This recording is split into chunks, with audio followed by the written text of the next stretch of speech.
இன்றைய முதன்மை செய்திகள். புதுச்சேரியில் கோடை விடுமுறை முடிந்து அனைத்து பள்ளிகளும் இன்று திறக்கப்பட்டதால் மாணவர்கள் உற்சாகத்துடன் பள்ளிக்கு வந்தனர். புதுவை மாநில முன்னாள் ராணுவ வீரர்களின் வாரிசுகள் கல்வி உதவித்தொகை கோரி விண்ணப்பிக்கலாம் என்று அறிவிப்பு வெளியாகியுள்ளது. புதுச்சேரி விஷவாயு தாக்கப்பட்டு உயிரிழந்த 15 வயது மாணவி உடல் பிரேத பரிசோதனை முடிந்து வீட்டிற்கு எடுத்து வரப்பட்ட நிலையில் மாணவியின் உடலை கண்டு உறவினர்கள் கதறி எழுந்தது பெரும் சோகத்தை ஏற்படுத்தியது. மேலும் மாணவிக்கு பிடித்தமான மஞ்சள் நிற ஆடை அணிவித்து தங்கத்தால் மூக்குத்தி போட்டு அழகு பார்த்த அவரது பாட்டியின் செயலை கண்டு அனைவரும் கண்கலங்கி நின்றனர். செய்திகள் தொடர்கின்றன. புதுச்சேரியில் கோடை விடுமுறை முடிந்து அனைத்து பள்ளிகளும் இன்று திறக்கப்பட்டதால் மாணவர்கள் உற்சாகத்துடன் பள்ளிக்கு வந்தனர். புதுச்சேரியில் 1ஆம் வகுப்பு முதல் 12ஆம் வகுப்பு வரை கடந்த ஏப்ரல் 30ஆம் தேதி ஆண்டு தேர்வு முடிந்து மே 1ஆம் தேதி முதல் கோடை விடுமுறை அளிக்கப்பட்டது. இந்த விடுமுறை முடிந்து கடந்த ஜூன் 6ஆம் தேதி பள்ளிகள் திறக்கப்படும் என்று அறிவிக்கப்பட்ட நிலையில் கடுமையான வெயில் மற்றும் அனல் காற்று வீசி வந்ததால் 12ஆம் தேதி பள்ளிகள் திறக்கப்படும் என்று அறிவிக்கப்பட்டது. அதன்படி புதுச்சேரி மற்றும் காரைக்காலில் உள்ள அரசு மற்றும் தனியார் பள்ளிகள் 1ஆம் வகுப்பு முதல் 12ஆம் வகுப்பு வரை இன்று திறக்கப்பட்டது. மாணவ மாணவிகள் ஆர்வமுடன் பள்ளிக்கு வந்தனர். தொடக்கப் பள்ளி பயிலும் மாணவர்களை அவர்களது பெற்றோர்கள் அழைத்து வந்து பள்ளியில் விட்டனர். ஒரு சில பள்ளிகளில் ஆசிரியர்கள் இனிப்புகள் வழங்கி மாணவர்களை வரவேற்றனர். என் பேர் ஷர்மிளா பானு. நாங்கள் திருவள்ளூர் கவர்மெண்ட் ஹையர் செகண்டரி ஸ்கூலில் படிக்கிறோம். 6th ஜூன் அப்போ ஸ்கூல் ரீஓப்பன் சொன்னாங்க. பட் ஹீட் காரணமால லீவ் விட்டது எங்களுக்கு கொஞ்சம் டிசப்பாயிண்ட் ஆயிடுச்சு. ஆனால் இன்னைக்கு ஸ்கூல் ஸ்டார்ட் பண்ணது ஃபர்ஸ்ட் டே ரொம்ப எக்ஸைட்டடாக ஃப்ரெண்ட்ஸ் அண்ட் டீச்சர்ஸ் எல்லாம் பார்க்க கொஞ்சம் ஹாப்பியாக வந்திருக்கும். அது மட்டும் இல்லாமல் இது எங்களுக்கு 12th standard, so last year. So நாங்கள் இதை ரொம்ப ஒரு எக்ஸைட்டிங்கான மூடில் இன்னைக்கு ஸ்கூலுக்கு அட்டென்ட் பண்ண வந்திருக்கோம். மற்றவங்களுக்கும் அப்படிதான் இருக்குன்னு நினைக்கிறேன். என் பேர் ஸ்ரீ பரமேஸ்வரி. நான் திருவள்ளூர் கேர்ள்ஸ் கவர்மெண்ட் ஸ்கூலில் படிக்கிறேன். இன்னைக்கு ஸ்கூல் ரீஓப்பன் ஆயிருக்கு. சீக்கிரமாக வச்சுருந்தா இன்னும் ஜாலியாக இருந்திருக்கும். கொஞ்சம் லேட்டாக இருந்தாலும் மனசு கஷ்டமாக இருக்கு.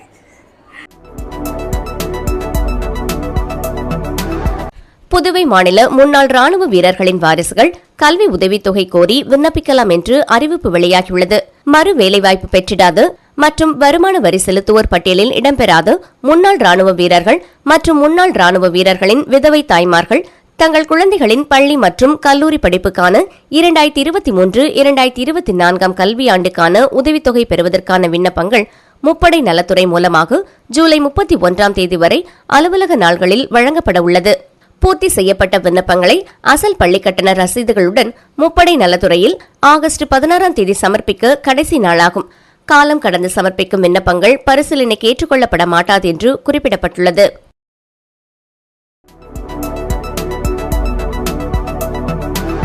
புதுச்சேரி விஷவாயு தாக்கப்பட்டு உயிரிழந்த 15 வயது மாணவி உடல் பிரேத பரிசோதனை முடிந்து வீட்டிற்கு எடுத்து வரப்பட்ட நிலையில் மாணவியின் உடலை கண்டு உறவினர்கள் கதறி எழுந்தது பெரும் சோகத்தை ஏற்படுத்தியது.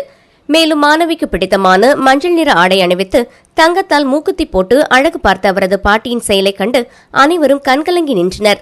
புதுச்சேரி ரெட்டியார்பாளையம் புதுநகர் பகுதியில் பாதாள சாக்கடையிலிருந்து விஷவாயு அப்பகுதியில் இருந்த வீடுகளில் உள்ள கழிவறை வாயிலாக வெளியேறிய நிலையில் கழிவறைகளை பயன்படுத்திய 5 பேர் விஷவாயு தாக்கப்பட்டு புதுச்சேரி அரசு மருத்துவமனையில் அனுமதிக்கப்பட்டனர். இதில் 15 வயது சிறுமி செல்வராணி, 75 வயது மூதாட்டி செந்தாமரையின் மகள் காமாட்சி ஆகிய 3 பேரும் உயிரிழந்த நிலையில் பாலகிருஷ்ணன் மற்றும் பாக்யலட்சுமி ஆகிய 2 அரசு மருத்துவமனையில் தீவிர சிகிச்சை பிரிவில் அனுமதிக்கப்பட்டனர். இதில் உயிரிழந்த 15 வயது மாணவி செல்வராணியின் உடல் இன்று பிரேத பரிசோதனை முடிந்து சடங்குகளுக்காக அவரது வீட்டிற்கு கொண்டு வரப்பட்டது.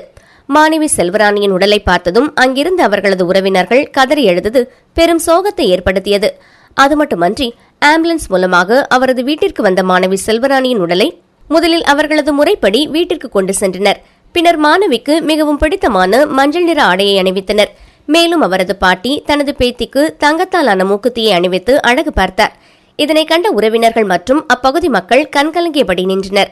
அதனைத் தொடர்ந்து பொதுமக்கள் உறவினர்கள் அஞ்சலி செலுத்துவதற்காக உடல் அவரது வீட்டின் வெளியே வைக்கப்பட்டுள்ளது. உடலுக்கு தொகுதி சட்டமன்ற உறுப்பினர் சிவசங்கரன் நேரில் வந்து மாலை அணிவித்து அஞ்சலி செலுத்தினார். புதுச்சேரியில் 15 வயது மாணவி செல்வராணி விஷவாயு தாக்கப்பட்டு உயிரிழந்த சம்பவம் பெரும் சோகத்தை ஏற்படுத்தியுள்ளது.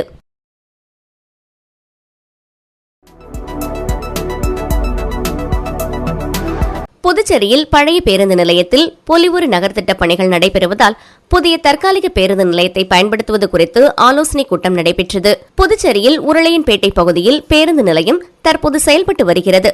இங்கு பொலிவுறு நகர்த்திட்ட பணிகள் தொடங்கப்பட்டு நடைபெற்று வருகின்றன. இதையடுத்து தற்காலிகமாக பேருந்துகளை மாற்று இடத்தில் இயக்க முடிவு எடுக்கப்பட்டது. அதன்படி புதுச்சேரி கடலூர் சாலையில் உள்ள AFT மைதானத்தில் தற்காலிக பேருந்து நிலையத்துக்கான உள்கட்டமைப்பு வசதிகள் அமைக்கப்பட்டு வருகின்றன. AFT மைதானத்தை தற்காலிக புதிய பேருந்து நிலையமாக செயல்படுத்துவதற்கான ஆலோசனைக் கூட்டம் நடைபெற்றது. நகராட்சி அலுவலகத்தில் நடைபெற்ற கூட்டத்துக்கு உருளையன்பேட்டை MLA-வும் பேரவை உறுதிமொழி குழு தலைவருமான நேரு தலைமை வகித்தார். உப்பளம் தொகுதி அனிபால் கென்னடி MLA முன்னிலை வகித்தார். இதில் அதிகாரிகள் பங்கேற்றனர். கூட்டத்தில் பேருந்துகள் வந்து செல்லும் வகையில் AFT மைதானத்தில் வசதிகள் அமைக்கப்பட்டுள்ளனவா, பொதுமக்களுக்கான கழிப்பறை வசதிகள், குடிநீர் வசதிகள் செய்து தரப்பட்டுள்ளதா, நிழல் பந்தல்கள் அமைக்கப்பட்டுள்ளனவா என உள்கட்டமைப்பு வசதிகள் குறித்து விரிவாக ஆலோசிக்கப்பட்டது. மத்தியில் 3வது முறையாக பதவியேற்றுள்ள NDA கூட்டணி அரசை வரவேற்கும் வகையில் காரைக்கால் மாவட்ட பாஜக சார்பில் பட்டாசு வெடித்தும் இனிப்புகள் வழங்கியும் கொண்டாட்டம். மத்தியில் 3வது முறையாக பாரத பிரதமர் நரேந்திர மோடி தலைமையிலான NDA கூட்டணி சார்பாக பாரத பிரதமராக பதவியேற்றுள்ளதை வரவேற்கும் வகையில் காரைக்கால் பாரதிய ஜனதா கட்சியின் OBC அணி சார்பாக காரை OBC அணி மாவட்ட தலைவர் கார்த்திகேயன் தலைமையில் பட்டாசு வெடித்தும் சிறப்பாக கொண்டாடப்பட்டது. நிகழ்ச்சியில் OBC அணி நிர்வாகிகள் மற்றும் பாஜக நிர்வாகிகள் கலந்து கொண்டு பட்டாசு வெடித்தும் பொதுமக்களுக்கு இனிப்புகள் வழங்கியும் சிறப்பாக கொண்டாடினர். இதில் முன்னாள் மாவட்ட தலைவர் துரை சேனாபதி, OBC அணி மாவட்ட பொதுச் செயலாளர் ரமேஷ் உள்ளிட்ட ஏராளமான பாஜகவினர் கலந்து கொண்டனர். விளம்பர இடைவெளிக்கு பிறகு மற்ற செய்திகளை காணலாம்.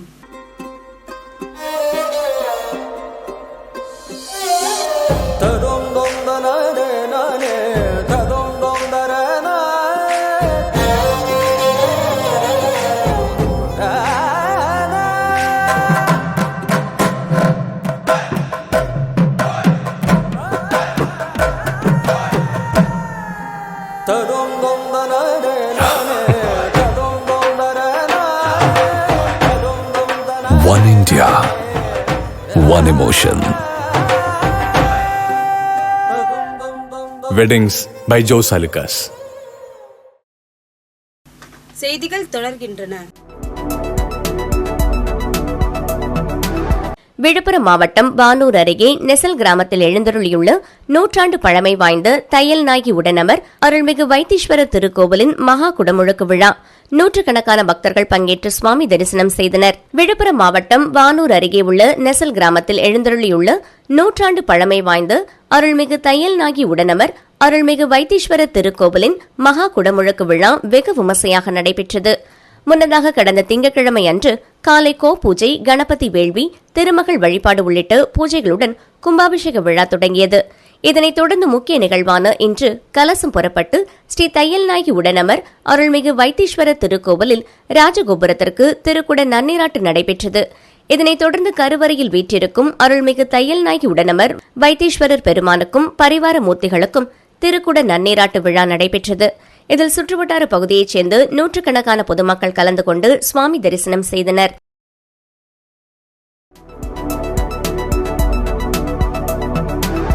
திருபுவனை சட்டமன்ற தொகுதிக்குட்பட்ட அரசு பள்ளியில் 2024-2025 கல்வியாண்டுக்கான தொடக்க விழாவில் சட்டமன்ற உறுப்பினர் அங்காளன் பங்கேற்று மாணவ மாணவிகளுக்கு சீருடை மற்றும் பாடப்புத்தகங்களை வழங்கி வாழ்த்துரை வழங்கினார். புதுச்சேரி மாநிலம் திருபுவனை சட்டமன்ற தொகுதிக்குட்பட்ட மதகடிப்பட்டு அருகில் உள்ள கலித்தீர்த்தாள் குப்பம், கலைஞர் கருணாநிதி அரசு மேல்நிலைப்பள்ளி, செல்லிப்பட்டு அரசு உயர்நிலைப்பள்ளி, சொரப்பட்டு அரசு உயர்நிலைப்பள்ளி மற்றும் வம்பப்பட்டு அரசு ஆரம்ப பள்ளியில் 2024-2025 கல்வியாண்டுக்கான தொடக்க விழாவில் திருபுவனை சட்டமன்ற தொகுதியின் உறுப்பினர் அங்காளன் கலந்து கொண்டு சிறப்பித்தார்.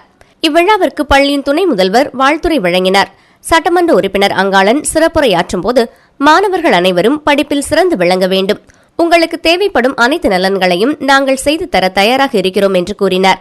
இவ்விழாவின் தொடர்ச்சியாக பள்ளி மாணவர்களுக்கு இவ்வாண்டிற்கான பாடப்புத்தகங்கள், சீருடைகள், கல்வி ஊக்கத்தொகைக்கான ரசீதுகள் மற்றும் தேசிய அளவில் சென்று விளையாட்டுப் போட்டியில் பங்கேற்ற மாணவர்களுக்கு பங்கேற்பு சான்றிதழ்கள் ஆகியவை சட்டமன்ற உறுப்பினர் அங்காளன் தலைமையில் மாணவர்களுக்கு வழங்கப்பட்டது. மேலும் கலைஞர் கருணாநிதி அரசு மேல்நிலைப்பள்ளி ஆதி திராவிடர் மாணவர்கள் 21 நபர்களுக்கு ரூபாய் 10,000 வீதம் 21 மாணவர்களுக்கு 2,10,000 வழங்கினார். இவ்விழாவில் திருபுவனை காவல்துறை உதவி ஆய்வாளர் இளங்கோ மாணவர்களை ஊக்கப்படுத்தும் வகையில் ஊக்க உரை நிகழ்த்தினார். பள்ளியின் தலைமை ஆசிரியர் நன்றியுரையாற்றினார். இவ்விழாவில் சட்டமன்ற உறுப்பினரின் ஆதரவாளர்கள், காவல்துறை அதிகாரிகள், பள்ளி ஆசிரியர்கள் ஆகியோர் உடனிருந்து சிறப்பித்தனர். இறுதியாக மாணவர்களுக்கு சட்டமன்ற உறுப்பினர் அங்காளன் இனிப்பு வழங்கி சிறப்பித்தார்.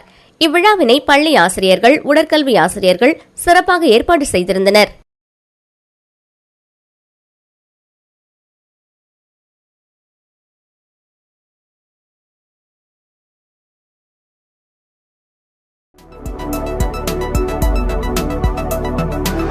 புதுச்சேரியில் விஷவாயு தாக்கி உயிரிழந்த குடும்பத்திற்கு அரசு வேலை வழங்க வேண்டும், இழப்பீட்டை உயர்த்தி வழங்க வேண்டும், பொதுப்பணித்துறை அமைச்சர் தார்மீக பொறுப்பேற்று பதவி விலக வேண்டும் என்பதை வலியுறுத்தி விடுதலை சிறுத்தைகள் கட்சி, கம்யூனிஸ்ட் கட்சி பொதுமக்கள் சார்பில் சாலை மறியல் போராட்டத்தில் ஈடுபட்டவர்களை போலீசார் குண்டுக்கட்டாக கைது செய்ததால் பரபரப்பு ஏற்பட்டது. புதுச்சேரி ரெட்டியார்பாளையம் பகுதியில் கழிவுநீர் குழாய் மூலம் விஷவாயு தாக்கி 3 பேர் உயிரிழந்தது பெரும் சோகத்தை ஏற்படுத்தியுள்ளது. இந்த நிலையில் விடுதலை சிறுத்தைகள் கட்சி தலைமையில் கம்யூனிஸ்ட் கட்சி மற்றும் அப்பகுதி பொதுமக்கள் சார்பில் ரெட்டியார்பாளையம் சாலையில் சாலை மறியல் மேற்கொண்டனர். அதில் உயிரிழந்த 3 உயிர்கள் படுகொலைக்கு காரணமான அரசு மீது துணைநிலை ஆளுநர் நடவடிக்கை எடுக்க வேண்டும், உயர்நீதிமன்ற நீதிபதி மூலம் விசாரணை நடத்த வேண்டும், உயிரிழந்தவர்களின் குடும்பத்திற்கு வழங்கப்பட்ட இழப்பீட்டை உயர்த்தி வழங்க வேண்டும், உயிரிழந்தவர்களின் குடும்பத்திற்கு அரசு பணி வழங்க வேண்டும் எனவும் 3 பேர் இறப்புக்கு பொதுப்பணித்துறை அமைச்சர் தார்மீக பொறுப்பேற்று பதவி விலக வேண்டும் என்று பல்வேறு கோரிக்கைகளை வலியுறுத்தி விடுதலை சிறுத்தைகள் கட்சி சார்பில் பொதுமக்களுடன் இணைந்து சாலை மறியல் போராட்டத்தில் ஈடுபட்டனர். சாலை மறியலில் தொடர்ந்து ஈடுபட்டவர்களை போலீசார் குண்டுக்கட்டாக கைது செய்து அழைத்து சென்றனர்.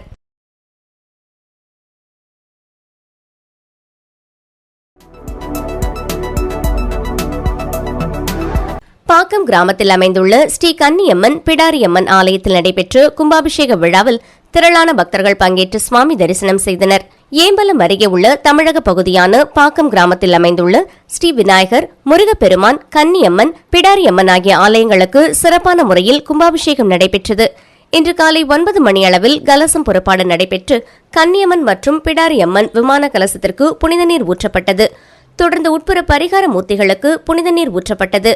முன்னதாக விக்னேஸ்வர பூஜை, கணபதி ஹோமம், நவக்கிரக ஹோமம், தன பூஜை, லட்சுமி ஹோமம், கோ பூஜை, நாடி சந்தானம், முதல் 2ஆம் மற்றும் 3ஆம் கால யாகசாலை பூஜைகள் ஆகியன நடந்தன. கும்பாபிஷேக விழாவில் பாக்கம் மற்றும் சுற்றுப்புற பகுதிகளிலிருந்து திரளான பக்தர்கள் கலந்து கொண்டு சுவாமி தரிசனம் செய்தனர். மீண்டும் முதன்மை செய்திகள். புதுச்சேரியில் கோடை விடுமுறை முடிந்து அனைத்து பள்ளிகளும் இன்று திறக்கப்பட்டதால் மாணவர்கள் உற்சாகத்துடன் பள்ளிக்கு வந்தனர்.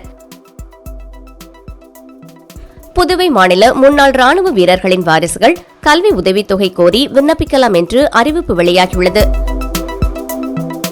புதுச்சேரி விஷவாயு தாக்கப்பட்டு உயிரிழந்த 15 வயது மாணவி உடல் பிரேத பரிசோதனை முடிந்து வீட்டிற்கு எடுத்து வரப்பட்ட நிலையில் மாணவியின் உடலை கண்டு உறவினர்கள் கதறி எழுந்தது பெரும் சோகத்தை ஏற்படுத்தியது. மேலும் மாணவிக்கு பிடித்தமான மஞ்சள் நிற ஆடை அணிவித்து தங்கத்தால் மூக்குத்தி போட்டு அழகு பார்த்த அவரது பாட்டியின் செயலை கண்டு அனைவரும் கண்கலங்கி நின்றனர். இத்துடன் இச்செய்தி அறிக்கை நிறைவு பெறுகின்றன. நன்றி, வணக்கம்.